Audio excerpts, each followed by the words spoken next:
Welcome to हमारी academy official and my name is अफराद। कैसे आप सब, कैसे चलिए आपकी प्रिपरेशन।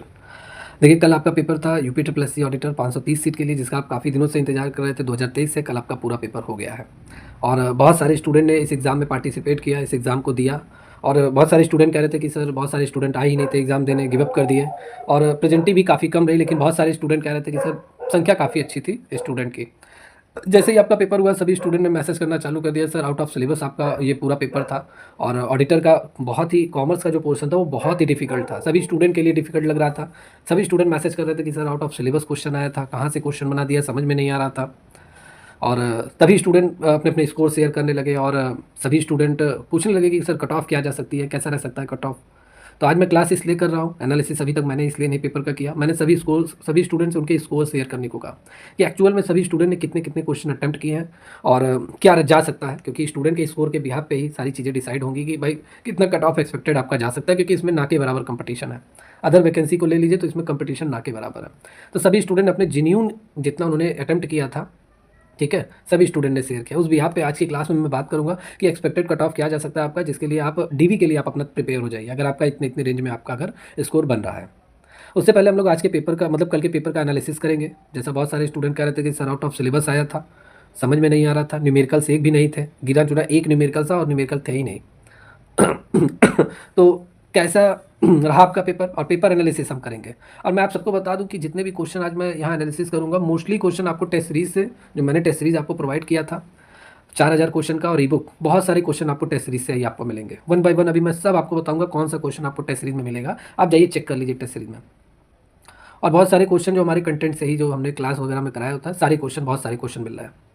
ठीक है, तो चलिए पहले एनालिसिस करते हैं कैसा रहा मतलब आपका पेपर, और जो आप कह रहे थे कि आउट ऑफ सिलेबस है, बात कर लेते हैं। सबसे पहले अगर हम बात करेंगे 1989 से दोहरा खाता प्रणाली मतलब डबल अकाउंटिंग सिस्टम के अंतर्गत मूल्यह्रास की किस विधि को लगाया जाता है, तो इसका राइट आंसर क्या है, D is the right answer of this question. सीधी रेखा विधि मतलब स्ट्रेट लाइन मेथड, इस क्वेश्चन का जो राइट आंसर रहने वाला है वो D is the right answer of this question, straight line method. ये 1989 से ही लागू किया गया है, अपनाया गया है, तो इस क्वेश्चन का राइट आंसर है डी।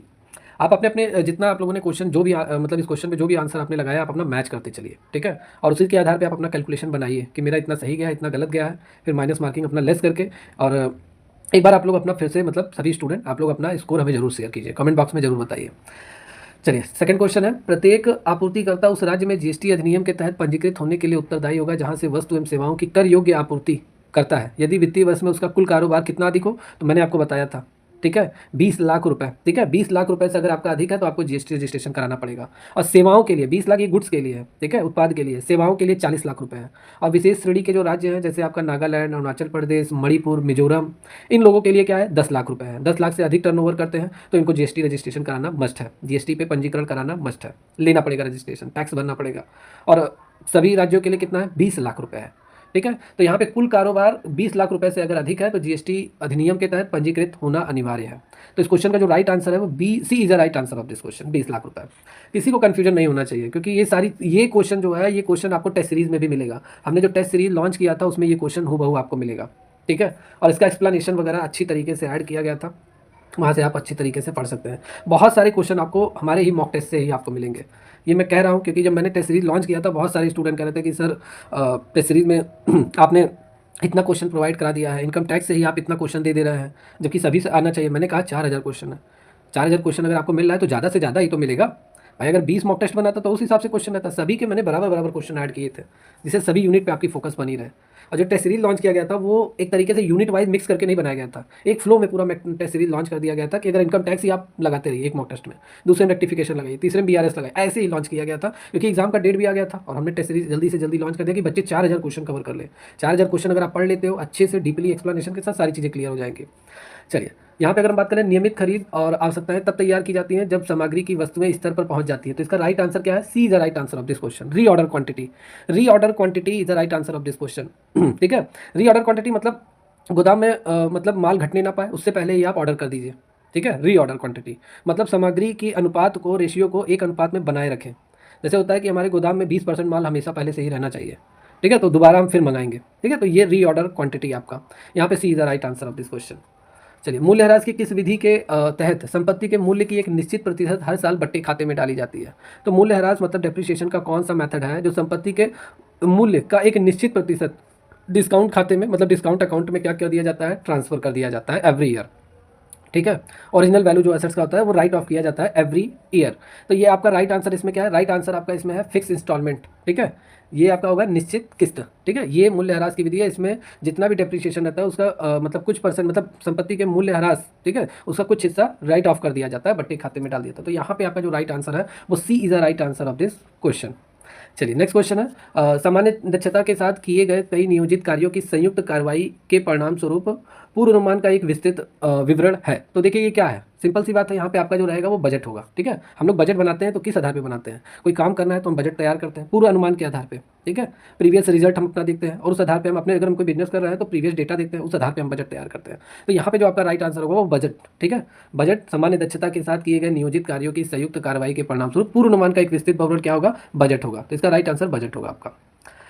चलिए नेक्स्ट क्वेश्चन, किस प्रणाली के तहत पूंजी और राजस्व, देखिए ये क्वेश्चन आपको टेस्ट सीरीज में भी मिलेगा। कौन सा क्वेश्चन, ये वाला क्वेश्चन भी आपको टेस्ट सीरीज में मिलेगा, ये क्वेश्चन।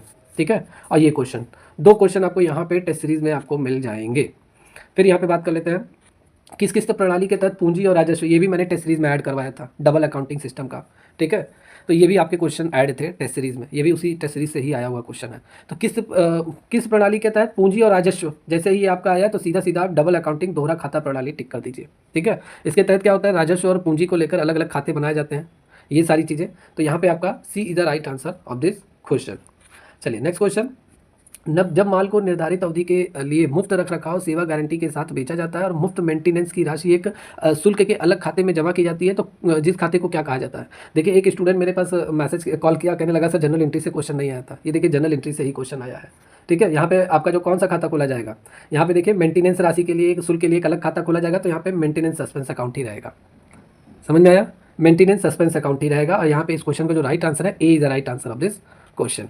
ठीक है, बहुत इजी मेरे हिसाब से। अगर आप लोग, जैसे एक होता है कि एग्जाम में आप बैठे तो लगातार क्वेश्चन ऐसे मिल रहे हैं, मैं मान सकता हूँ प्रेशर रहता है एग्जाम का, लेकिन ध्यान से अगर आप लोगों ने लगाया होगा तो सारी चीज़ें आपकी क्लियर हो जाती। चलिए 6 नंबर हो गया, 7 नंबर देखिए, 7 नंबर हो गया, 8 नंबर यहाँ पे क्या कह रहा है, मूल्यह्रास योग्य। ठीक है, संपत्ति की राशि, उसकी ऐतिहासिक लागत, वित्तीय विवरण, ऐतिहासिक लागत के प्रतिस्थापित अन्य राशि, अनुमानित मूल्य घटाकर। लैंग्वेज थोड़ा डिफिकल्ट होता है कॉमर्स का, हिंदी वाला। ठीक है, तो आप लोग ज़्यादातर कोशिश कीजिए हिंदी इंग्लिश दोनों का कॉम्बिनेशन साथ में पढ़िए। ऐतिहासिक लागत क्या होता है, जैसे आपने मान लेते 10,000 का आपने फ्रिज खरीदा, अब उसको घर तक लाने में आपने मान लेते 200 रुपये आपने उसका दे दिया, क्या किराया भाड़ा दे दिया। फिर कोई भी आया मैकेनिक वायर वायर लगाने 500 रुपया उसको आपने दे दिया, तो आपका टोटल 10,500 रुपया हो गया। तो वो उसकी ऐतिहासिक लागत हिस्टोरिकल कॉस्ट हो जाएगी, उसमें एक्स्ट्रा एक्सपेंसेस भी आपके ऐड हो गए। तो जाहिर सी बात है, मूल्यह्रास योग संपत्ति की राशि, इसकी ऐतिहासिक लागत या वित्तीय विवरण ऐतिहासिक लागत के लिए प्रतिस्थापित अन्य अनुमानित मूल्य हम क्या घटाएंगे, तो हम जो स्क्रैप वैल्यू होता है, ठीक है, रेसिडुअल वैल्यू, उसको हम यहाँ पे लेस करते हैं। तो यहाँ पे आपका ये D is the right answer of this question. ठीक है, अनुमानित मूल्य हम कैसे निकालेंगे, हम उसका स्क्रैप वैल्यू घटाकर ही निकालेंगे। ठीक है, तो यहाँ पे आपका जो राइट आंसर है वो D is the right answer of this question. Okay, या भाई जैसे सिंपल सी बात है, आपने कोई मशीन यूज किया 10 साल के लिए, तो जाहिर सी बात है आप कितना उसका बैलेंस बचा हुआ है, स्क्रैप वैल्यू, ये हम लेस कर देंगे। फिर जितना पैसा हमें मिलेगा वही उसकी क्या होगी, प्रतिस्थापित। ठीक है, प्रतिस्थापित अन्य राशि के बराबर होगा। तो यहाँ पर आपका D is the right answer of this question. चलिए, स्टोर कीपर द्वारा तैयार किया गया क्रय मांग आमतौर पर होता है, ये भी टेस्ट सीरीज में आपको क्वेश्चन मिलेगा। ठीक है, स्टोर कीपर द्वारा तैयार किया गया जो परचेज रिक्विजिशन जो आपका होता है, जो प्रिपेयर किया जाता है स्टोर कीपर द्वारा, वो कितने प्रतियों में होता है, तो ये आपका यहाँ पे राइट आंसर होगा 3 प्रतियों में होता है। 3 प्रतियों में तैयार किया जाता है स्टोर कीपर द्वारा। एक प्रति तैयार होता है कितना माल आ चुका है, एक प्रति जो होता है, प्रति मतलब फोटोकॉपी। ठीक है, जो भी माल वगैरह आएगा तो उसका जो मतलब लिस्ट वगैरह होगा या उसका बिल वगैरह होगा, उसके लिए वो फोटोकॉपी वगैरह उसकी तैयार करेगा। ठीक है, फोटोकॉपी रखेगा। एक जो क्या होता है, एक स्टोर कीपर खुद ही रखता है, एक विक्रय विभाग को देता है। ठीक है, जहाँ से माल आया हुआ है, सप्लाई हुआ है, वहाँ पे होता है। तो ये टोटल 3 यहाँ पे राइट आंसर आपका होगा। तो यहाँ पे D is the right answer of this question. ये भी आपके टेस्ट सीरीज से ही क्वेश्चन आया है, ये भी टेस्ट सीरीज में ऐड किया गया था। ये तो सिंपल है, ये तो मैंने क्लास में भी पढ़ाया हुआ है। ठीक है, तो यहाँ पे पहला ये आंसर आपका हो जाएगा, पहला नहीं, hire purchase minus cash price, ये आपका होगा सी। हायर परचेज में अगर हम कैश प्राइस को लेस कर दे तो हमारा टोटल इंटरेस्ट आ जाएगा। ये तो सिंपल सा क्वेश्चन है, तो यहाँ पे C is the right answer of this question. Hire purchase price में कैश प्राइस अगर हम लेस कर देंगे तो इंटरेस्ट हमारा आएगा। क्वेश्चन यहाँ पे 11 नंबर क्या है, ये बजट से रिलेटेड है और ये मैंने क्लास में आपको पढ़ाया हुआ है। बजट मुख्य रूप से पिछले प्रदर्शन और वास्तविक लागतों के आधार पर तैयार किया था। कौन सा बजट, ये कंटेम्परेरी बजट होता है, कन्वेंशनल बजट आपका होता है। ठीक है, कन्वेंशनल पारंपरिक बजट जिसे हम बोलते हैं, या हम कह सकते हैं साधारण बजट जिसे हम बोलते हैं। साधारण बजट जो हम अपने बिजनेस के लिए तैयार करते हैं। ठीक है, अपने बिजनेस का पिछला रिजल्ट देखते हैं और फिर क्या लागतें आ सकती हैं आज के समय में। ठीक है, जो भी हम बिजनेस जिस चीज़ का, जिस गुड्स का कर रहे हैं, उसके आधार पर जो हम बजट तैयार करते हैं वो कन्वेंशनल बजट, या हम इसे बोल सकते हैं दूसरा नाम इसका सामान्य बजट होता है। तो A is the right answer of this question. चलिए नेक्स्ट क्वेश्चन, पिछले वर्ष की त्रुटियों के सुधार के बाद लाभ और हानि समायोजन खाते का जो शेष होता है, बैलेंस होता है, profit and loss appropriation adjustment account का, ठीक है, वो ट्रांसफर किया जाता है किस अकाउंट में ट्रांसफर किया जाता है, जो त्रुटियों के बाद वो हमें शुद्ध लाभ और हानि की जानकारी देता है। तो इसका राइट आंसर क्या होगा, कैपिटल अकाउंट। कैपिटल अकाउंट में ट्रांसफर होता है त्रुटियों के सुधार के बाद जो भी बैलेंस बचता है उसे हम कैपिटल अकाउंट, मतलब प्रॉफिट एंड लॉस अकाउंट का जो बैलेंस बचता है वो हम कैपिटल अकाउंट में ट्रांसफर करते हैं। तो B is the right answer of this question. आज मैं यहाँ आपको आंसर की यहाँ पे आपके क्लियर हो जा रहा है, आप लोग अपना मैच कर लीजिए कि मेरे कितने स्कोर आ रहा है, इस आधार पे कितना मेरा सही है कितना गलत है। बाकी कल की क्लास में मैं आपको इसका पूरा सॉल्यूशन करा दूंगा 1 बाय 1 सभी ऑप्शन के साथ, ठीक है, सभी ऑप्शन के साथ कल मैं इसका आपको सॉल्यूशन वगैरह करा दूंगा। चलिए, एक वह होता है जो दावा किए गए अपनी देनदारियों का भुगतान करने के में सक्षम नहीं होता है। तो बहुत ईजी सा क्वेश्चन है, आपने किसी से पैसा लिया, आप देने में सक्षम नहीं है, तो मतलब आप है क्या, आप क्या हैं, आप दिवालिया हो गए हैं, इंसॉल्वेंट हो गए हैं। तो B is the right answer of this question. देखिए बहुत ईजी क्वेश्चन भी आए हैं, मैं कह सकता हूँ कुछ क्वेश्चन ऐसे थे जो आपको दिक्कत दे सकते हैं, लेकिन कुछ क्वेश्चन तो बहुत ईजी आए हुए हैं। देखिए ये भी एक तरीके से बहुत अच्छा क्वेश्चन है। जब क्रेता किसी किस्त के भुगतान, मतलब जैसे मैं बायर हूँ, मैं अगर किसी भी किस्त का भुगतान करने में मैं चूक कर देता हूँ या नहीं पेमेंट करता हूँ, तो विक्रेता क्या करेगा भाई, सेलर की क्या रहेगा, सेलर क्या करेगा, वो किराया खरीद समझौते के आधार पर वो हमसे सामान वापस ले लेगा, जाहिर सी बात है। और जो पैसा मैंने अभी तक 2 किस्त 3 किस्त जो मैंने पे किया उसके बाद मैं नहीं पे कर रहा हूँ, तो वो पैसा भी वो ले लेगा, जब्त कर लेगा, ठीक है। और वो किस में होता है वो आपका, तो वो आपका होता है यहाँ पे आप देखिए हायर चार्ज में, ठीक है, हायर चार्ज में ये आपका होता है। तो यहाँ पे B is the right answer of this question. किराया शुल्क में ये होता है, उसे किराया शुल्क में मानकर जब्त करने का अधिकार होता है। सामान भी और जो पैसा आपने दिया हुआ है, भाई जाहिर सी बात है, आप 10 किस्त आपने बनाया, मोबाइल आपने ले लिया, 2 किस्त पे करने के बाद आप नहीं पे कर रहे हैं, तो जो मोबाइल वाला रहेगा जिससे आपने फाइनेंस कराया है, जो विक्रेता रहेगा, सेलर रहेगा, वो आपसे मोबाइल ले लेगा, मोबाइल भी लेने का हकदार रहेगा क्योंकि आप पे नहीं कर रहे हो। और दूसरी बात, जितना आपने 2 किस्त पे किया है वो उसका किराया मान लेगा कि भैया आप पे ही नहीं कर रहे हो, ये 2 महीने का क्या पैसा है वो आपको लौटाएगा नहीं, वो आपसे ले लेगा, वो एक तरीके से क्या किराया मान लिया जाएगा। तो ये किराया शुल्क में आपका होता है, हायर चार्जेस में आपका होता है। तो B is the right answer of this question. चलिए नेक्स्ट क्वेश्चन, ये कौन सा, हाँ 14 नंबर, फिर हम यहाँ 15 नंबर, या ये रहे आपके 15 नंबर के क्वेश्चन। और 15 नंबर का क्या आंसर होना चाहिए, ये स्टूडेंट बहुत इसमें कन्फ्यूजन था स्टूडेंट को। देखिए, किस धारा के तहत किसी कर्मचारी को अवकाश की किसी अवधि के संबंध में अगर भुगतान, जैसे आप अगर मान लेते हैं सरकारी नौकरी में और आपने कोई छुट्टी, आपने मतलब आपको घूमने टहलने के लिए हमारी सरकार द्वारा मिलता नहीं है, लीव आपको मिलता है घूमने टहलने के लिए। अब जब आप मान लेते हैं किसी ट्रिप पे आप जा रहे हैं और तब भी आपको पेमेंट मिल रहा है, तब भी आपको भुगतान मिल रहा है, और वो आप सेवा में है तभी आपको मिल रहा है, मतलब सर्विस में है तभी आपको मिल रहा है, तो पूरी तरीके से कर योग्य होगा। कौन सा सेक्शन हमें बताता है, सेक्शन से बहुत ज़्यादा क्वेश्चन आए हुए हैं, ये स्टूडेंट कह भी रहते हैं कि सर सेक्शन से बहुत ज़्यादा क्वेश्चन आए हुए हैं, और ये क्वेश्चन भी आपको टेस्ट सीरीज में मिलेगा, मैंने ऐड करवाया हुआ था ये क्वेश्चन। और इसका जो राइट आंसर है वो सेक्शन नंबर 17 फर्स्ट है। बहुत सारे क्वेश्चन सेक्शन 10 लगा कर आए हैं, ये राइट नहीं है, ये section 17(1) is the right answer of this question, B वाला है यहाँ पे आंसर, ठीक है। और जब रिटायर हो जाता है कोई भी मतलब एम्प्लॉय जो सरकारी सेवा में है, तो उसको सेक्शन 10(10) ये अप्लाई होता है, सेक्शन 10(10)(a) ये सारी चीज़ें ग्रेचुटी से रिलेटेड है। आफ्टर रिटायरमेंट के बाद कुछ स्थिति में कर योग्य होता है, कुछ स्थिति में नहीं होता है, लेकिन ये जब छुट्टी मतलब सेवा में रहते हुए जब उसे लीव मिलता है तब जो पेमेंट मिलता है वो कर योग्य होगा, वो सेक्शन 17 सब सेक्शन 1 के अकॉर्डिंग होता है, ठीक है। तो यहाँ पे B is the right answer of this question. Next है देयता वह है जो वास्तविक देयता नहीं है, मतलब ऐसी लायबिलिटी जो आपकी एक्चुअल लायबिलिटी नहीं है, ठीक है, जो किसी अनिश्चित घटना के कारण घटित होती है वास्तविक, तब वो आपकी एक्चुअल लायबिलिटी बन जाती है। तो ये तो मैंने क्लास में भी पढ़ाया हुआ है, और ये क्वेश्चन बहुत ईजी है। कंटिजेंट लायबिलिटी होता है, जैसे मान लेते हैं आप, मैंने क्लास में भी पढ़ाया हुआ है, जैसे मान लेते हैं आपकी आपका कोई मुकदमा चल रहा है आपकी कंपनी का, ठीक है, कोर्ट केस चल रहा है, और आप कोर्ट केस अभी चल रहा है, अगर आप जीत जाते तो आपको मान लेते हैं 10 लाख आपका जो फंसा हुआ था वो मिल जाता आपको, लेकिन आप केस हार गए, ठीक है, अभी तक आपकी लायबिलिटी नहीं बनी थी, लेकिन आप केस हार गए, और हार गए तो अब आपको भुगतान भी भरना पड़ेगा। तो अचानक आई हुई जो आपकी लायबिलिटी होती है वो कंटिजेंट लायबिलिटी होती है, अचानक आई हुई लायबिलिटी वो आपकी एक्चुअल लायबिलिटी आपकी बन जाती है, ठीक है, वास्तविक दायित्व आपका बन जाता है। तो यहाँ पे आपका B is the right answer of this question. निश्चित भाई फिक्स तो नहीं होगा, और लॉन्ग टर्म क्यों होगा, अगर आपने बैंक वगैरह से लोन लिया हुआ है तो आपकी एक्चुअल लायबिलिटी आपको पे करना है, ठीक है, एक्चुअल है वो, पहले से ही एक्चुअल है, आपने बैंक से लोन लिया आपको पे करना है। करंट लायबिलिटी अगर मान लेते हैं आपने बैंक से ओवरड्राफ्ट वगैरह कराया हुआ है तभी तो आपको पे करना है, तो ये सब एक्चुअल होता है। और ये आप कंटिजेंट लायबिलिटी होती है, ये मतलब अचानक अगर आपको मान लेते हैं कि लायबिलिटी अचानक आ सकती है, जैसा मैंने अभी आपको बताया, ठीक है, और ये आपका हो जाएगा। तो B is the right answer of this question. चलिए यहाँ पे देखिए, कह रहा है कि यदि व्यक्ति कर निर्धारण आदेशों से दिनों के भीतर रिटर्न प्रस्तुत करता है तो कर निर्धारण आदेश वापस ले लिया जाएगा। अब ये है क्या, जैसे मान लेते हैं आप अपना डेटा वगैरह अपने बिजनेस का मतलब सरकार को शो नहीं कर रहे हैं, या आप जो टैक्स रिटर्न जो फाइल है वो आप नहीं फाइल दायर कर रहे हैं, ठीक है, तो गवर्नमेंट एक अपने अनुमान के आधार पे आपसे टैक्स भरने के लिए कह सकती है, आपको मतलब नोटिस जारी कर सकती है कि 50,000 आपको टैक्स भरना है। और फिर अगर आप 30 दिनों के अंदर आप अपना टैक्स मतलब रिटर्न फाइल, या आप अपना जो टैक्स रिटर्न फाइल है अगर वो आप प्रस्तुत कर देते हैं, दायर कर देते हैं 30 दिनों के अंदर, तो जो कर निर्धारण आदेश है जो सरकार ने कहा है कि 50,000 आपको टैक्स भरना है अनुमान के आधार पर, वो आपको नहीं भरना पड़ेगा, वो वापस ले लिया जाएगा। तो यहाँ पे जो राइट आंसर है वो आंसर आपका क्या है, A is the right answer of this question. Clear, या चलिए नेक्स्ट क्वेश्चन, ये भी क्वेश्चन टेस्ट सीरीज में आपको मिलेगा 16 नंबर, मैंने ऐड करवाया हुआ, तो 16 नंबर क्वेश्चन भी आपको टेस्ट सीरीज से आपको मिलेगा। चलिए नेक्स्ट क्वेश्चन है, उद्यम नगद और किराया के लिए माल बेचता है, किराया खरीद के तहत सकल लाभ की दर लागत का कितना परसेंट? ये 50% होता है। B is the right answer of this question. इसमें क्या सही है? इसमें आपका किस धारा के तहत, ये यहाँ पर आपका जो राइट आंसर है वो आपका या अब यहाँ पे अगर क्वेश्चन अगर हम बात कर लें तो किस धारा के तहत चेक का जो अर्ता होता है, मतलब जो बैंकर होता है, जो बैंक चेक जारी करता है, ठीक है, जिसके पास चेक जारी करने वाले मतलब ग्राहक की पर्याप्त धनराशि होती है, जो ऐसे चेक के भुगतान के लिए उचित रूप से लागू होता है, जिसे विधिवत रूप से अपेक्षित होने पर बैंक को भुगतान करेगा, ठीक है। और ऐसे भुगतान में चूक होने पर जो भी हानि वानी होगी, चेक जारी करने वाले की क्षतिपूर्ति होगी। तो ये सेक्शन 85 में ये डिस्कस किया गया है, सेक्शन 85A के अकॉर्डिंग है ये सारी बातें जो लिखी गई है सेक्शन 85 के अकॉर्डिंग। तो यहाँ पे तो 85A लिखा हुआ है, तो 85 की बात हो रही है, तो यहाँ पे मेरे हिसाब से यहाँ पे E is the right answer of this question. यहाँ पे नन ऑफ दीज आपका रहने वाला है, तो ई आपका यहाँ पे नन ऑफ दीज रहने वाला है। ये देखिए, ये सिंपल सा क्वेश्चन फिर आ गया। जनरल किस मतलब कहाँ से लिया गया है? तो जनरल फ्रेंच वर्ड है और फ्रेंच शब्द से लिया गया है, ठीक है, जिसका मतलब होता है जर। जर मतलब जौर, ठीक है, या जिसे डे बोलते हैं, जर्नल, ठीक है, दिन प्रतिदिन का लेखा जोखा। तो यहाँ पे फ्रेंच वर्ड है, फ्रेंच वर्ड से लिया गया है, तो B is the right answer of this question. चलिए 21 नंबर क्वेश्चन, 21 नंबर ये यहाँ पे देखिए, हाँ, किस किस के तहत खरीदार जो होता है वो माल का कब्जा प्राप्त करता है और किस्तों की कुल किराया खरीद मुक्त का भुगतान करने के लिए सहमत होता है।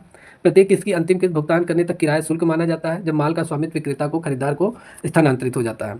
तो ये इसका आंसर क्या होगा? इसका आंसर होगा किराया खरीद, हायर चार्जेस ही इसका आंसर होगा, ठीक है, higher charges. C is the right answer of this question, ठीक है, हायर चार्जेस।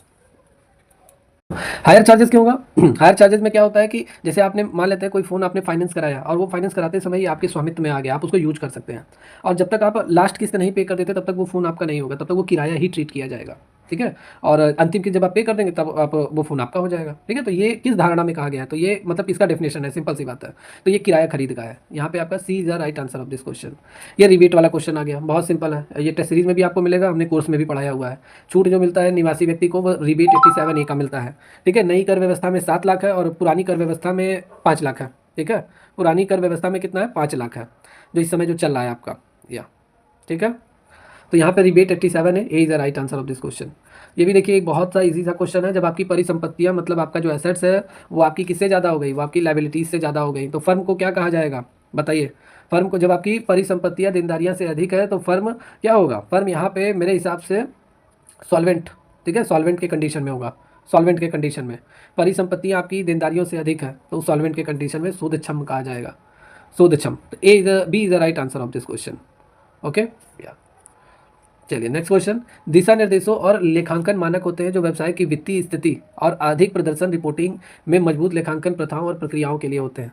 अब देखिए अकाउंटिंग स्टैंडर्ड से भी आपके क्वेश्चन आए, जब मैंने टेस्ट सीरीज में अकाउंटिंग स्टैंडर्ड के क्वेश्चन ऐड किए थे तो बहुत सारे स्टूडेंट कहते हैं सर अकाउंटिंग स्टैंडर्ड कहाँ आएगा, वो तो है ही नहीं सिलेबस में। बहुत सारे स्टूडेंट कह रहे थे, मैंने कहा कि देखिए कुछ एक्स्ट्रा पढ़कर जाइए और आ सकता है एग्जाम में आपके, ऐसा नहीं है। और देखिए वही आया है। तो accounting standard, C is the right answer of this question. Accounting standard एक रूल होता है, एक तरीके से नियम कानून होता है जो सभी संस्थाओं को, ठीक है, फॉलो करना पड़ता है। अपना रिपोर्ट और अपना जितना भी वर्क प्रोफाइल है इन्हीं रूल्स के अकॉर्डिंग ही तैयार करना पड़ता है। तो यहाँ पे C is the right answer of this question. एक नियम सूची कानून है जो सभी संस्थाओं को फॉलो करना होता है, तो C is the right answer of this question. यहाँ पे देखिए, जहाँ भवन संपत्ति को अर्जित किया गया है, निर्मित किया गया है, मरम्मत किया गया है, नवीनीकृत किया गया है, उधार ली गई है या पूंजी से निर्माण किया गया है, वहाँ पर ब्याज कटौती की अधिकतम सीमा कितनी है? जब आप कोई भी भवन संपत्ति मतलब अपनी जो बिल्डिंग प्रॉपर्टी है अगर आप उसको बनवा रहे हैं या आपने मरम्मत करवा रहे हैं या उसका नवीनीकरण आप करा रहे हैं और जितना भी आपने उधार पूंजी पे लिया हुआ है, ठीक है, उस बनवाने के लिए, तो जो ब्याज वगैरह भाई लोन आपने लिया है तो जो ब्याज आपका बनता है वो कितना लगभग कटौती योग्य होगा, ठीक है, एक टैक्स पेयर के लिए। तो यहाँ पे 30,000 आपका right answer of this question, 30,000 होगा मैक्सिमम आपका, या तो 30,000 की कटौती मिल सकती है आयकर नियमों के अकॉर्डिंग। तो D is the right answer of this question. तो ये आपका रहा 25 नंबर का क्वेश्चन, या। चलिए नेक्स्ट क्वेश्चन। नेक्स्ट क्वेश्चन कह रहा है कि माल को मुख्यालय और द्वारा थोक मूल्य पर शाखाओं को भेजा जाता है और लेखा वर्ष के अंत में कुछ माल बिना बिके अगर शाखाओं के पास रहेगा, ब्रांच के पास, जो हेड ऑफिस के पास भेजा जाता है, हेड ऑफिस के द्वारा ब्रांच को भेजा जाता है, कुछ माल बिना बिका हुआ रह गया, तो इन शाखाओं को बिना बिके हुए माल को किस मूल्य पे उसका कैलकुलेशन होता है? तो उसका लागत मूल्य पे कैलकुलेशन होता है, कॉस्ट प्राइस पे, ठीक है। तो यहाँ पे C is the right answer of this question. ये भी एक क्वेश्चन आपको टेस्ट सीरीज में ही मिलेगा और ये इंपॉर्टेंट क्वेश्चन है। मैंने कहा था कि पूरा टेस्ट सीरीज पढ़कर जाइए अच्छे से, डिटेल एक्सप्लेनेशन के साथ, बहुत सारे क्वेश्चन आपको मिलेंगे। ये भी क्वेश्चन वहाँ पे ऐड था, बहुत सारे क्वेश्चन आपको मिलेंगे। देखिए एक आपका जीएफआर का क्वेश्चन आ गया, ठीक है। निविदा पद्धति में प्रेस में विज्ञापन देकर पार्टियों से कोटेशन आमंत्रित करने में मदद करती है। इसका पालन तब किया जाता है जब खरीद में बड़ी मात्रा मूल्य शामिल हो जाते हैं, तो ओपन टेंडर निकाला जाता है। तो यहाँ पे A is the right answer of this question. Open tender के तहत जितने भी जो सप्लायर है उनसे कोटेशन मांगा जाता है, फिर बोली वगैरह लगाई जाती है, ये सारा प्रोसेस है। तो यहाँ पे A is the right answer of this question. चलिए, ये धारा वाला क्वेश्चन था। ये काफ़ी आउट ऑफ सिलेबस एक तरीके से हम कह सकते हैं। भाई जीएसटी इतना डीपली, कभी भी कोई भी पेपर आप उठा के देख लीजिए तो इतना डीपली क्वेश्चन तो नहीं पूछता है जीएसटी का, क्योंकि जीएसटी का इंट्रोडक्शन पूछ लेता है हर एग्जाम में, वहीं से क्लियर। ज़्यादा से ज़्यादा इनपुट आउटपुट टैक्स आपसे पूछ लेगा। चलिए यहाँ पे देखिए क्या कह रहा है कि जीएसटी अधिनियम 2017 किस धारा के तहत इलेक्ट्रॉनिक कॉमर्स ऑपरेटर का अर्थ किसी व्यक्ति से है जो इलेक्ट्रॉनिक कॉमर्स के लिए डिजिटल या इलेक्ट्रॉनिक सुविधाएं प्लेटफॉर्म का स्वामित्व, संचालन और प्रबंधन करता है। तो इसका राइट आंसर यहाँ पे धारा 25 होगा आपका। D is the right answer of this question है। पेटेंट और लीज होल्ड, लीज होल्ड जैसी अमूर्त संपत्तियों के लिए लागत आवंटन से संबंधित है। तो देखिए इसमें पहले आप समझिए, जैसे डेप्रिसिएशन आपका, जैसे मशीनरी हो गया, फर्नीचर हो गया, जितने भी हमारे एसेट्स हैं जिनको हम यूज़ करते हैं, ठीक है, उन सब पे डेप्रिसिएशन मतलब एक वर्ड यूज़ होता है, और डेप्रिसिएशन हम चार्ज करते हैं, डेप्रिसिएशन टर्म यूज करते हैं। ऐसे जितने भी हमारी पेटेंट है, जितने हमारी नॉन टेंजिबल एसेट्स हैं, जैसे आपका गुडविल हो गया, पेटेंट हो गया, कॉपीराइट हो गया, ट्रेडमार्क हो गया, लीज होल्ड हो गया, इन सब के लिए हम कौन सा वर्ड यूज़ करते हैं डेप्रिसिएशन की जगह पे? हम यहाँ पे यूज़ करते हैं एमोरिटाइजेशन, मतलब आपका परिशोधन, ये वर्ड यूज़ करते हैं, ठीक है। तो यहाँ पे तो आपका आंसर बी वाला रहेगा। और डिप्लेशन बहुत सारे स्टूडेंट लगा कर आए, तो डिप्लेशन नहीं होगा। डिप्लेशन जैसे तेल का कुआं है जहाँ, या कोयले की खान है जो निकालने पे एक समय के बाद वो गायब हो, मतलब खत्म होने के कगार पे रह सकता है, ठीक है, वहाँ पे डिप्लेशन वर्ड हम यूज़ करते हैं। और एमोरिटाइजेशन मतलब ये आपका कहाँ पे यूज़ होता है? ये पेटेंट, कॉपीराइट, ट्रेडमार्क, जितनी भी नॉन टेंजिबल एसेट्स है वहाँ पे हम यूज़ करते हैं, ठीक है। डेप्रिसिएशन की जगह पे ये टर्म्स यूज़ किया जाता है डेप्रिसिएशन चार्ज करने के लिए, हरास चार्ज करने के लिए। तो यहाँ पे तो option B is the right answer of this question. आधार पर जो बजट तैयार किया था वो किसके लिए किया जाता है? तो यहाँ पे अनुसंधान और विकास लागत बजट, रिसर्च पे और डेवलपमेंट कॉस्ट बजट पे, मतलब जितना भी आप खर्चा करते हैं किस पे? रिसर्च पे और डेवलपमेंट पे, विकास के लिए अपनी, मान लेते हैं जिस बिजनेस को आप चला रहे हैं उसके डेवलपमेंट पे और उसके रिसर्च वगैरह पे जितना भी पैसा आप खर्च कर रहे हैं वो आपका लॉन्ग टर्म एक तरीके से आधार पर स्थापित बजट आपका होता है। तो यहाँ पे B is the right answer of this question. उस पर जितना भी आप खर्च करते हैं, तो B is the right answer of this question. या चलिए यहाँ पे नेक्स्ट क्वेश्चन है, डैश इंटरनेट प्रौद्योगिकी की सहायता से इलेक्ट्रॉनिक रूप से व्यापार करने का एक तरीका है। तो ई कॉमर्स बहुत ईजी सा क्वेश्चन था। ई कॉमर्स के थ्रू क्या करते हैं हम? इलेक्ट्रॉनिक रूप से माल को खरीदते हैं, बेचते हैं, सारी चीज़ें, ठीक है, इलेक्ट्रॉनिक रूप से व्यापार होता है। तो D is the right answer of this question. मेरे हिसाब से ये बहुत सारे स्टूडेंट का सही गया होगा, कोई ऐसा नहीं है, बहुत लॉजिक सा क्वेश्चन था। चलिए नेक्स्ट क्वेश्चन है, अग्नि बीमा पॉलिसी आमतौर पर बीमा स्टॉक या किसी भी परिसंपत्ति को हतोत्साहित करने का औसत खंड शामिल है। ये थोड़ा सा यहाँ पे क्वेश्चन अपने आप में था, बहुत सारे स्टूडेंट इस क्वेश्चन को लेकर कंफ्यूज थे। और यहाँ तक इसका जो राइट आंसर होना चाहिए वो आपका कम, मतलब लेस, अंडर आपका होना चाहिए। और यहाँ पे ये इसका हो सकता है अग्नि बीमा पॉलिसी में, ठीक है, कम बीमा स्टॉक। जैसे ये क्या है, इसको जरा मैं आपको समझा दूँ। जैसे मान लेते हैं कि आपके गोदाम में रखा हुआ है 1 लाख का माल, आपके गोदाम में रखा हुआ है, और आपने बीमा जो कराया वो सिर्फ 50,000 का आपने कराया। कितने का कराया? 50,000 का। अब मान लेते हैं आपके गोदाम में अगर 5,000 रुपये की हानि हो गई, आग लग गया, जल गया 5,000 का माल, तो कंपनी जो आपको, मतलब आपने इंश्योरेंस कराया हुआ है, तो कंपनी जो आपको भुगतान करेगी वो कितना करेगी? 2,500 का कंपनी आपको करेगी, ठीक है, आधा करेगी, ठीक है।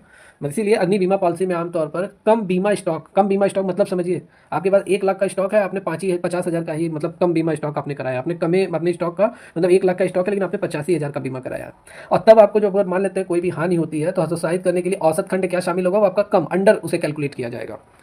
समझ में आया? तो यहाँ पे D is the right answer of this question. Budget के माध्यम से प्रबंधकीय नियंत्रण की एक तकनीक है। तो बजटीय नियंत्रण, ये मैंने लगातार जब बजट का क्लास कराया था, बजट कंट्रोल का, तो उसमें मैंने ये पढ़ाया हुआ है आप सभी को। बजट कंट्रोल, बजट के माध्यम से प्रबंधकीय निर्णय लेने की एक तकनीक है। यहाँ पे B is the right answer of this question. चलिए देखिए, फिर यहाँ पे आपका आ गया जनरल से रिलेटेड क्वेश्चन। एक स्टूडेंट कह रहा था कि सर जनरल से कोई क्वेश्चन आया ही नहीं है। देखिए फिर आया जनरल का क्वेश्चन। मुफ्त नमूनों के आधार पे जो माल वितरित किया जाता है उसे किस खाते में डाला जाता है? जैसे अगर मान लेते हैं हम सैंपल के रूप में मार्केट में बेचने जा रहे हैं अपने माल को, तो कुछ सैंपल के रूप में हम दे देते हैं, ठीक है, जिसको भी हम माल बेच रहे हैं, तो किस में वो जाएगा? तो वो एडवर्टाइजमेंट अकाउंट में जाता है, ठीक है, एडवर्टाइजमेंट अकाउंट में डेबिट किया जाता है। तो B is the right answer of this question. चलिए ये तो बहुत इजी है, आपको क्लास में टेस्ट सीरीज में दोनों आपको मिलेगा, मैंने पढ़ाया हुआ है, बहुत इजी है। Real time gross settlement, real time gross settlement, C is the right answer of this question. चलिए ये वाला क्वेश्चन देखिए, ये आया है, हाँ, ये केंद्रीय वस्तु एवं सेवा कर अधिनियम 2017 की किस धारा के अंतर्गत पंजीकरण की प्रक्रिया से संबंधित है? ये भी मैंने आपको टेस्ट सीरीज में मैंने ये क्वेश्चन ऐड करवाया था। टेस्ट सीरीज से ही काफ़ी क्वेश्चन आप सभी को मिलेंगे। जैसे बहुत सारे स्टूडेंट कह रहे थे कि सर टेस्ट सीरीज आपका एक ही लाइन से आपने इनकम टैक्स का डाल दिया, एक ही लाइन से आपने रेक्टिफिकेशन का डाल दिया। मैंने कहा कि उस बेस पे आप मत पढ़िए, आप बस अपना माइंड, अपना कॉन्सेप्ट क्लियर कीजिए और पूरा एक फ्लो में पूरा 4,000 क्वेश्चन पढ़िए, ठीक है। पूरा 4,000 क्वेश्चन अगर आप एक फ्लो में पढ़ लेते हैं तो वो बहुत आपके लिए हेल्पफुल होगा। तो यहाँ पे आपका D is the right answer of this question. धारा 25 होगा आपका यहाँ पे राइट आंसर, ठीक है, डी इज द। पंजीकरण की प्रक्रिया किससे संबंधित है जीएसटी की? वो D is the right answer of this question, धारा 25 के तहत है। केंद्रीय वस्तु एवं सेवा कर, CGST अधिनियम के तहत। चलिए यहाँ पे 36, 37 नंबर, ये तो लगभग सभी का सही होगा। एक ही आपका क्वेश्चन आया था न्यूमेरिकल वाला, और यही एक आया है गिना चुना लेकर। सकल लाभ 4,88,000, 21,80,000 ये आपका सेलिंग है। आपका सकल अनुपात पूछ रहा है, तो ये 22.39 यही आपका आएगा। सॉल्व कर लेना, इसको ऊपर रख लेना, 4,88 लगभग सभी का सही होगा ये। अब अपॉन 21,88, 21,80, 000, ये आपका। अब परसेंटेज में कैलकुलेट करने के लिए 100 से मल्टीप्लाई, आ गया आपका आंसर। ठीक है, तो B is the right answer of this question. यहाँ पे देखिए ये भी बहुत ईजी सा क्वेश्चन है, ये भी मैंने जो पढ़ाया हुआ है और टेस्ट सीरीज में ये भी क्वेश्चन आपके ऐड था। उत्पादन बिक्री के आधार पर वास्तविक रॉयल्टी न्यूनतम किराए की अधिकता। भाई वास्तविक रॉयल्टी पर न्यूनतम मिनिमम रेंट जब आपका ज़्यादा होता है किससे, रॉयल्टी से, तो क्या आपका निकल कर आता है, शॉर्ट वर्किंग अमाउंट निकल कर आता है। तो यहाँ पर आपका B is the right answer of this question.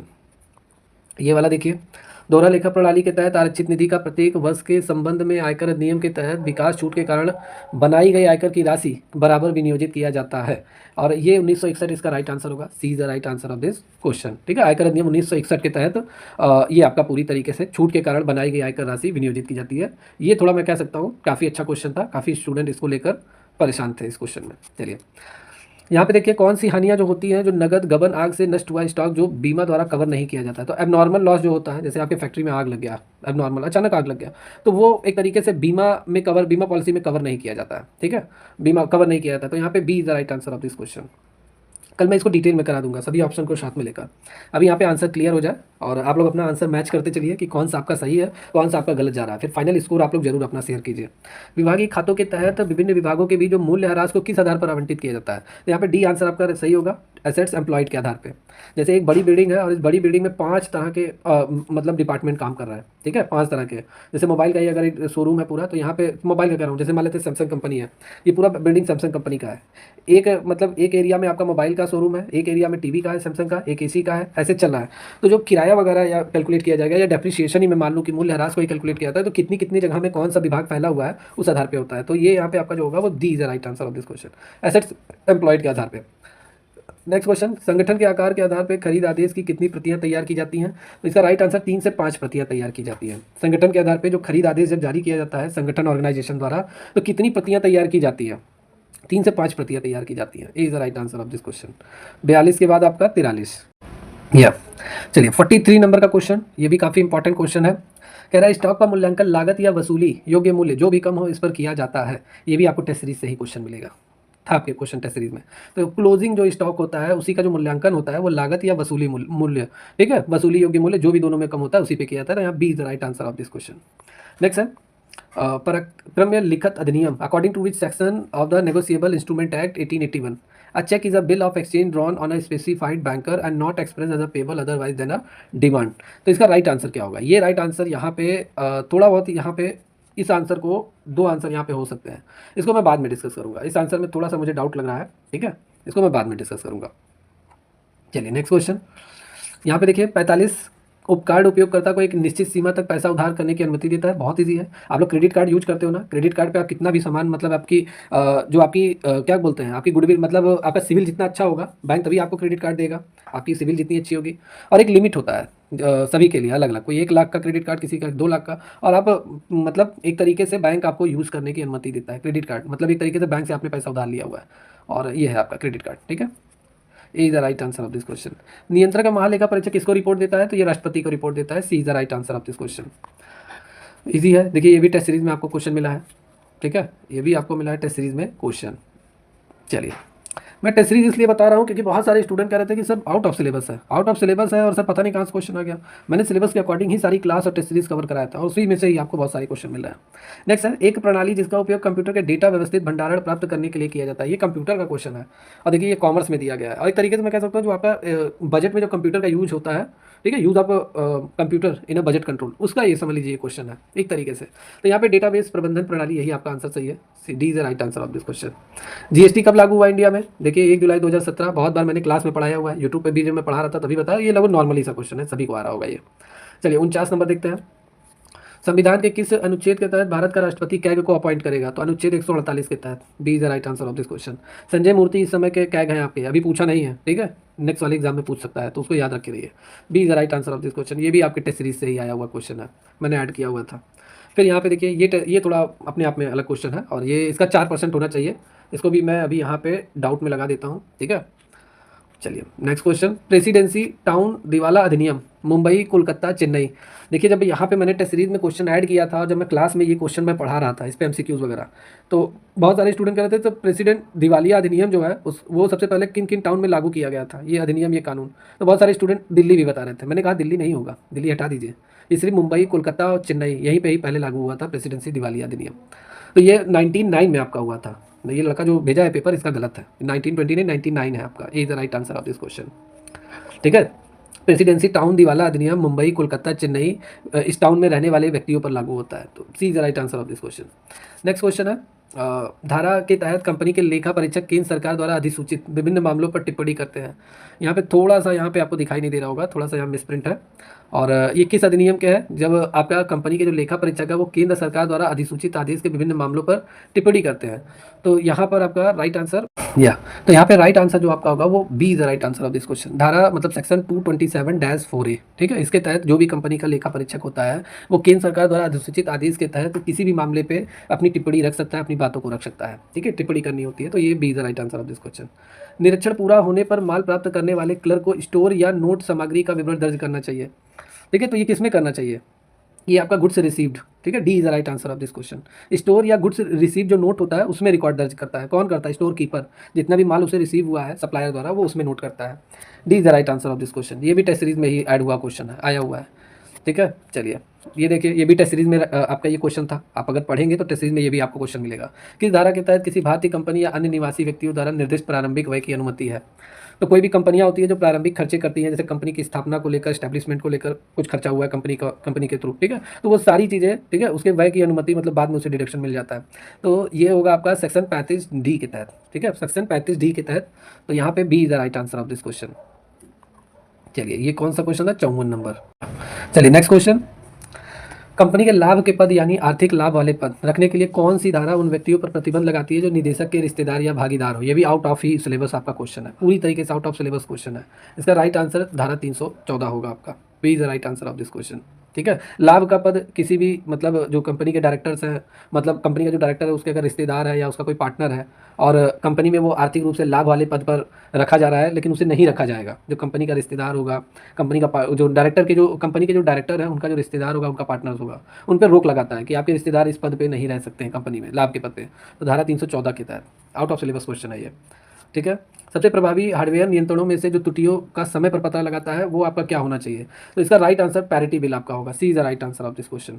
Hardware का एक टेक्निक है जो त्रुटियों को कम समय में पता लगा देता है। नेक्स्ट, बजट पर सबसे महत्वपूर्ण और प्राथमिक महत्व क्या है बजट का। ठीक है, बजट सबसे महत्वपूर्ण, तो बिक्री के लिए हम अपना बजट वगैरह भाई ये इंपॉर्टेंट होता है। सेल्स बजट जो होता है वो सबसे महत्वपूर्ण और प्राथमिक महत्व होता है। सेल्स बजट आसानी अब बनाना इंपॉर्टेंट इसलिए होता है क्योंकि इसमें आप अपने कैश का भी मतलब रिकॉर्ड करते हैं, कितना माल आपने बेचा है, तो ये ज़्यादा इंपॉर्टेंट होता है। D is the right answer of this question. देखिए, लेखा परीक्षा एक अनिवार्य लेखा परीक्षा जिसमें प्रत्येक वर्ष लेखा परीक्षा द्वारा किया जाता है, वैधानिक लेखा परीक्षक कहते हैं। स्टैच्यूरी ऑडिटर, ठीक है, ये आपका कब होता है, ये स्टैच्यूरी होता है। स्टैच्यूरी ऑडिट जो होता है ये अनिवार्य रूप से, कानूनी रूप से अनिवार्य होता है, सभी कंपनियों में ये अनिवार्य होता है। ठीक है, ऑडिटर इस तरह के ऑडिट हमेशा करेगा, अनिवार्य होता है, कंपलसरी होता है ये ऑडिट। तो B is the right answer of this question. Voucher के प्रकार क्या होते हैं, तो वाउचर आपके बहुत तरीके के होते हैं। ठीक है, आपका सिंपल ट्रांजैक्शन वाउचर भी होता है, कॉम्प्लेक्स ट्रांजैक्शन भी वाउचर होता है, कंपाउंड ट्रांजैक्शन वाउचर होता है। तो यहाँ पे D is the right answer of this question. चलिए नेक्स्ट क्वेश्चन, कौन सा कार्ड सामग्री की प्राप्ति या जारी करने का रिकॉर्ड बनाता है और स्टोर के प्रत्येक आइटम को रिकॉर्ड करता है। तो ये बिन कार्ड आपका होता है, B is the right answer of this question. और ये जैसे लग रहा है रिपीटेड क्वेश्चन है, इससे पहले वाले में भी मैंने पढ़ा था, ये रिपीटेड लग रहा है। चलिए 61 नंबर क्वेश्चन, 61 नंबर, किस विधि के तहत प्रत्येक संपत्ति के शेष पर एक निश्चित प्रतिशत पर मूल्यह्रास की गणना की जाती है और पिछले वर्ष उसे आगे लाया जाता है। मतलब जैसे अगर आपने 1000 का आपका मान लेते हैं एसेट्स है, उस पर 10% आपने लगाया 100 रुपया, तो घटकर 900 रुपया आया, अब 900 रुपये पे आप डेप्रिसिएशन लगाते हैं। तो ये पूछ रहा है किस विधि के तहत, तो ये आपका हो जाएगा या, तो यहाँ पे इस क्वेश्चन का जो राइट आंसर है वो D is the right answer of this question. Reducing balance method या डिमिनिशिंग बैलेंस मेथड, ये आपका है। ठीक है, D is the right answer of this question. यहाँ पे ये थोड़ा सा आउट ऑफ क्वेश्चन लग रहा है, और को सब ग्रुप और सब ग्रुप के बीच एक निश्चित संबंध द्वारा वर्णित किया जाता है। कौन वर्णित करता है, तो इसमें आपका जो राइट आंसर है वो D is the right answer of this question. खातों का समूहन ये होता है, ये आपका डिस्क्राइब बताता है कि रिलेशनशिप बिटवीन सब ग्रुप और सुपर ग्रुप और सब ग्रुप के बीच में डिफरेंस बताता है। तो ये ग्रुपिंग ऑफ अकाउंट्स आपका होगा, D is the right answer of this question.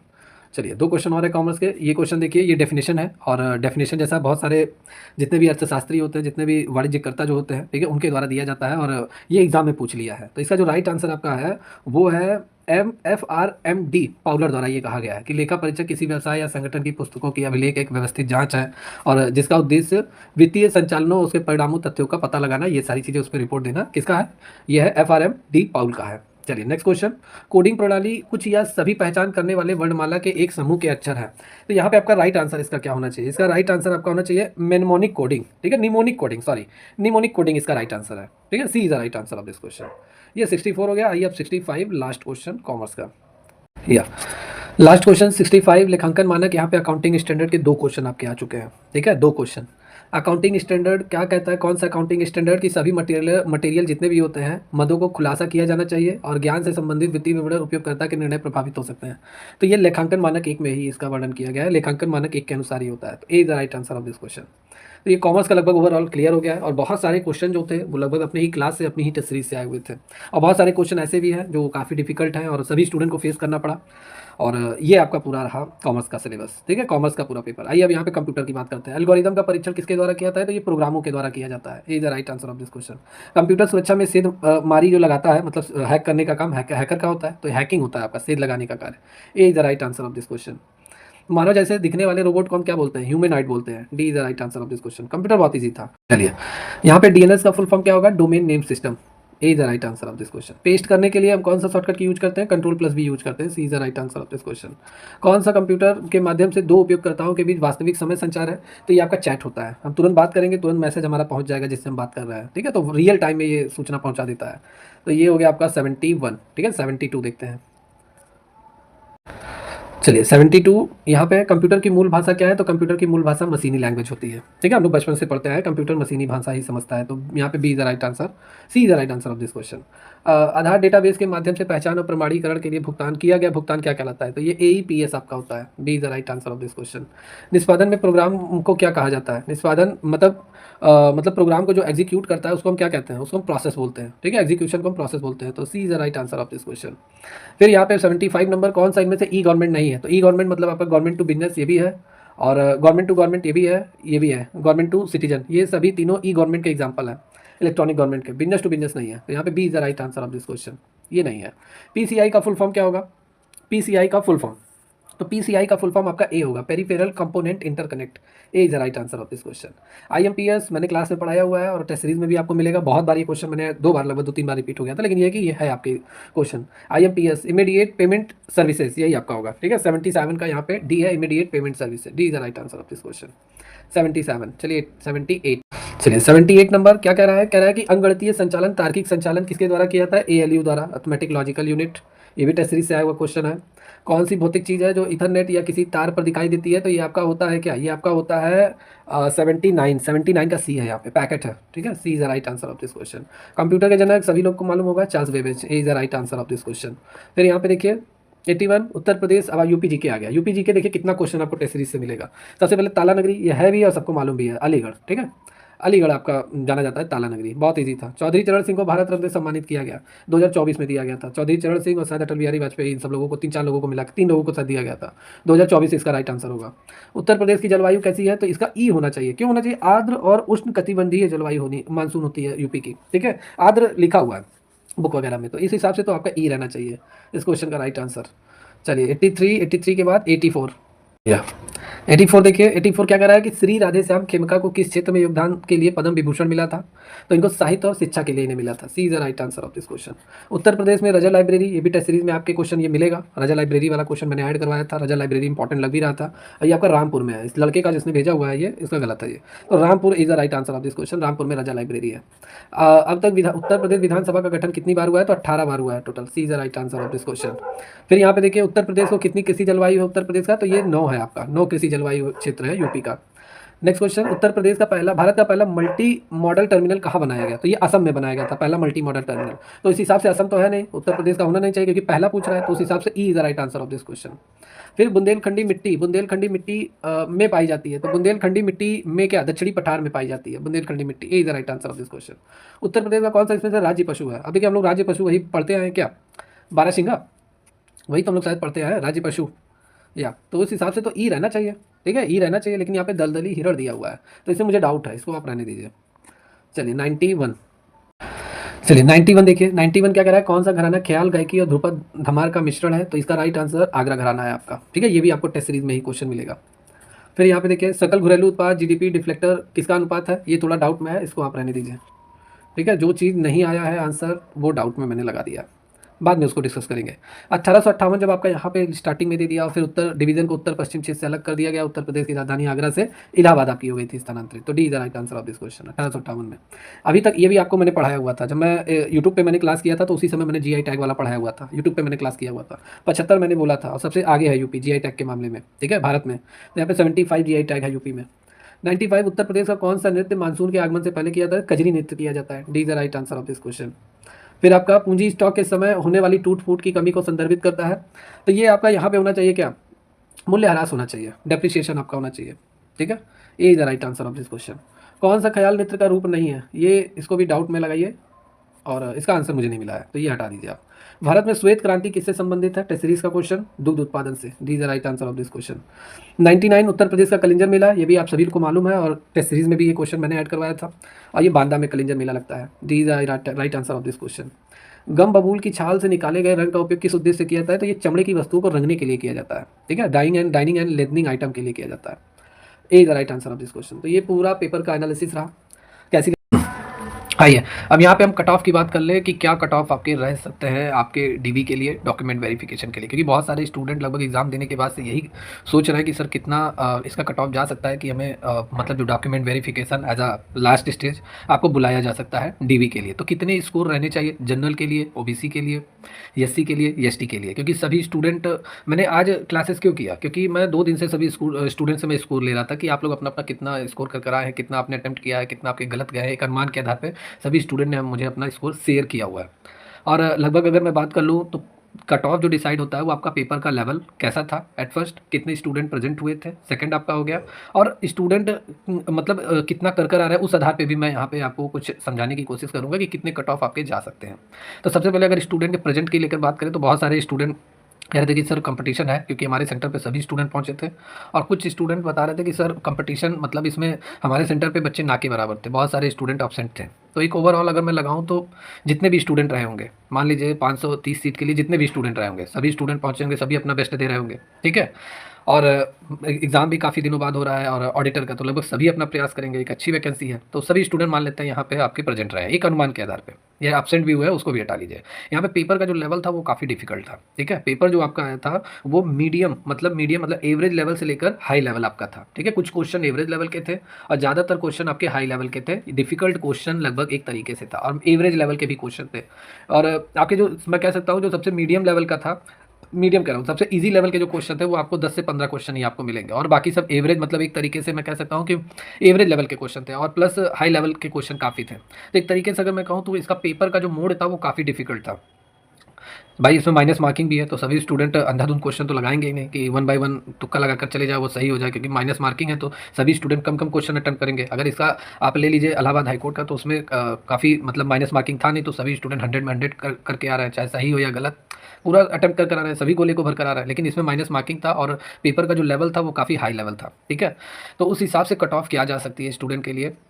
इसको सभी स्टूडेंट ने अपने अपने स्कोर शेयर किए, उस आधार पे मैं बता रहा हूँ अगर आपके इतने स्कोर बनते हैं तो आप अपने डीवी के लिए तैयार हो जाइए। डॉक्यूमेंट वेरिफिकेशन के लिए अपना जितना भी डॉक्यूमेंट है वो सारी चीज़ें आप प्रिपेयर कर लीजिए अगर इसके बीच में अगर आपका स्कोर आ रहा है तो। क्योंकि देखिए डॉक्यूमेंट वेरिफिकेशन के लिए कितने कैंडिडेट तो पहले ये यूपी ट्रिपल बुलाएगा, एक सीट के लिए क्या 3 स्टूडेंट को बुलाएगा या एक सीट के लिए 2 स्टूडेंट को बुलाएगा, इसके बारे में मुझे कोई जानकारी नहीं है कि कितना डीवी के लिए बुलाया जा सकता है। वैसे अगर लेखपाल का आप देखेंगे तो उसमें मेरे हिसाब से एक सीट पे 2 या 3 कैंडिडेट उसमें भी बुलाया था। अभी एक कंबाइंड टेक्निकल का पेपर हुआ था उसमें भी एक सीट पे 3-3 बच्चों को बुलाया गया था डीवी के लिए। फिर फाइनल जब मेरिट बनती है तो 2-3 नंबर 4 नंबर ज़्यादा कर दिया जाता है, ठीक है, आफ्टर डीवी के बाद, क्योंकि अगर सभी स्टूडेंट डीवी में सिलेक्टेड हो जाते हैं और तब उसके बाद कट ऑफ थोड़ी बढ़ाई जाती है। तो अभी यहाँ पे अगर मैं बात कर लूँ पर सीट पे अगर मैं मान के चलूँ 2 स्टूडेंट को बुलाया जा रहा है, एक सीट पे 2 स्टूडेंट, मतलब 530 के लिए 1000 प्लस बच्चों को अगर बुलाया जा रहा है मे बी, क्योंकि मुझे नहीं मालूम है कि इसमें 1:1 के रेशियो में बुलाया जाएगा कि 1:2 के रेशियो में बुलाया जाएगा। मैं जो यहाँ पे एक्सपेक्टेड कट ऑफ आपको बता रहा हूँ 1:2 के रेशियो में बता रहा हूँ कि एक सीट पे अगर 2 बच्चों को बुलाया जाता है तो आपके general, OBC, SC, ST candidate के कट ऑफ क्या हो सकते हैं। सभी स्टूडेंट ने अपना स्कोर भी मुझे शेयर किया हुआ है तो उस आधार पे मैं एक्सपेक्टेड बता रहा हूँ। अगर आपके इतने स्कोर आ रहे हैं तो आप रेडी हो जाइए। देखिए सबसे पहले अगर मैं जनरल की बात कर लूँ तो जनरल वाले कैंडिडेट के लिए जो एक्सपेक्टेड कट ऑफ है वो आपका 52 से, ठीक है, 52 से 57 के बीच में रहने वाला है। 52 से 57 के बीच में अगर किसी भी जनरल कैंडिडेट के अगर मार्क्स आ रहे हैं तो आप रेडी हो जाइए, ठीक है, डीबी के लिए, क्योंकि इसके बीच में ही आपका जा सकता है। इसलिए क्योंकि देखिए आपका एक तो 35 number UP special UP GK में लगभग सभी स्टूडेंट मेरे हिसाब से 25 प्लस ही कर आए हैं। बहुत कम ही स्टूडेंट होंगे जिसका इनके नीचे गया होगा मेरे हिसाब से। 25 प्लस तो रहना ही चाहिए, क्योंककि 10 क्वेश्चन अगर है, 10 क्वेश्चन में मान लेते 5 क्वेश्चन आपको नहीं आ रहा है, तब भी आपके पास 30 क्वेश्चन बचते हैं। अब मान लेते 2-3 क्वेश्चन आपके गलत भी हो गए तो 25 प्लस तो आपके आएंगे ही। ये हो गया। और 65 में अगर कॉमर्स का अगर आप लगाएंगे भी, मान लेते हैं डिफिकल्ट मोड है, पेपर डिफिकल्ट था, तब भी आप 30 क्वेश्चन तो आप आसानी से अटेम्प्ट कर लेंगे, क्योंकि कुछ कुछ क्वेश्चन ऐसे थे जैसे IMPS का फुल फॉर्म, RTGS का फुल फॉर्म, डेप्रिसिएशन के छोटे मोटे क्वेश्चन, तो ये सब मिला के अगर मैं कहूँ तो 30 क्वेश्चन तो आप आसानी से कर ले रहे थे। और इसमें 5 क्वेश्चन अगर हम और जोड़ दें तो मेरे हिसाब से जो मैं मैक्सिमम में बता रहा हूँ, एक्सपेक्टेड कट ऑफ बता रहा हूँ, उस भी यहाँ पे मैं बता रहा हूँ कि इतना तो कैंडिडेट पहुँच सकते हैं 55 तक। तो उस आधार पर अगर मैं जनरल की कैंडिडेट की कट ऑफ की बात कर लूँ तो 52 से मतलब 52 से 57 रहने वाला है। ओबीसी कैंडिडेट की अगर मैं बात कर लूँ तो ओबीसी कैंडिडेट का जो कट ऑफ रह सकता है वो 50 से 55 के बीच में रह सकता है, इसी के बीच में ही रहेगा जितने भी ओबीसी कैंडिडेट है। क्योंकि अगर इतना स्कोर आ रहा है तो आप रेडी हो जाइए, क्योंकि मैंने बताया ना कि यूपी स्पेशल और कंप्यूटर में अगर आप कितना भी करेंगे तो 35 में कंप्यूटर और यूपी जीके में कुल मिला के अगर आप 25 भी कर लेते हैं या 26 भी कर लेते हैं, और कॉमर्स में अगर आप 65 में 30 नंबर भी कर लेते हैं तो इतना तो आप पहुँच सकते हैं, और इतना सभी स्टूडेंट ने किया होगा। बहुत सारे स्टूडेंट इससे कम भी कर आए हैं, बहुत सारे स्टूडेंट के स्कोर आए हैं। ठीक है। SC ST कैंडिडेट की अगर मैं बात कर लूँ, SC ST दोनों की बात कर लेते हैं, तो SC ST कैंडिडेट का जो कट ऑफ है वो आपका यहाँ पे 48 प्लस नंबर आपको देखने को मिल सकता है। ये कट ऑफ जा सकती है आपके UPSSC ऑडिटर एग्जाम के लिए। जनरल 52 से 57, ये सभी स्कोर सभी स्टूडेंट के द्वारा शेयर किए गए स्कोर के आधार पर और पेपर के लेवल के आधार पर बताया जा रहा है। ठीक है। इसके बीच में अगर आपका है तो आप DV के लिए प्रिपेयर रहिए। बाकी अगर इससे ज़्यादा ही आपका नंबर है तो आप अपने आप को सेफ समझिए।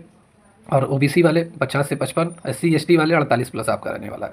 और प्लस अगर मैं यहाँ पे महिला कैंडिडेट मतलब वुमेन कैंडिडेट की अगर मैं बात कर लूँ, गर्ल्स के लिए क्या क्या रहने, तो गर्ल्स के लिए देखिए सभी कहते हैं कि अलग से कट ऑफ निकलता है, अलग से कट ऑफ जारी किया जाता है। तो गर्ल्स की अगर मैं बात कर लूँ तो गर्ल्स भी आपका ओवरऑल ऐसे ही रहने वाला है, उनका भी कोई अलग नहीं रहेगा, कम तो जाने वाला नहीं है।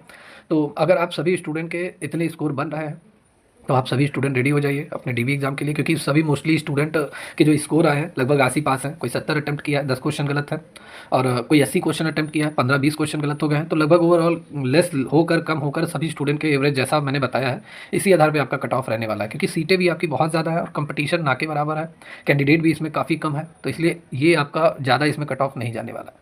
तो इस रेंज में अगर आपका आ रहा है तो आप अपने आप को सेफ समझिए और DV के लिए आप प्रिपेयर हो जाइए। बाकी अदर किसी जानकारी के लिए आप दिए गए नंबर पे हमसे कांटेक्ट कर सकते हैं, या कुछ पूछना चाहते हैं तो कमेंट बॉक्स में टाइप कर दीजिए, सारे आंसर आपको मिलेंगे। ठीक है। और जितने भी स्टूडेंट जिनको अभी से ही तैयारी करनी है UPSSC असिस्टेंट अकाउंटेंट के लिए, क्योंकि एग्जाम में आपको ज़्यादा समय नहीं मिलेगा, फरवरी के मिड में लगभग आपका एग्जाम हो सकता है, तो आप सभी लोग जल्दी से जल्दी क्लास ज्वाइन कर लीजिए। और मिनिमम फीस के साथ आपको सारी क्लास लेक्चर आपको मिल रहा है, और 1200 क्वेश्चन का सीरीज चलाया जा रहा है जो आपके लिए काफ़ी इंपॉर्टेंट है। प्लस टेस्ट सीरीज से हमारे बहुत सारे क्वेश्चन इस पेपर में आए हुए हैं, बहुत सारे क्वेश्चन, तो आप टेस्ट सीरीज जरूर ज्वाइन कीजिए। 40 फुल मॉक टेस्ट पेपर है और इंपॉर्टेंट क्वेश्चन का सेट्स है। तो इसे ज्वाइन करने के लिए आपको हमारी एकेडमी ऑफिशियल ऐप आपको डाउनलोड करना है, गूगल प्ले स्टोर पर मिल जाएगा, रजिस्टर लॉगिन करके आप इस बैच से और टेस्ट सीरीज से ज्वाइन हो सकते हैं। ठीक है। कैसी लगी क्लास कमेंट करके जरूर बताइए। चैनल पर नए हैं तो चैनल को लाइक एंड सब्सक्राइब करना ना भूले। मिलते हैं नेक्स्ट क्लास में।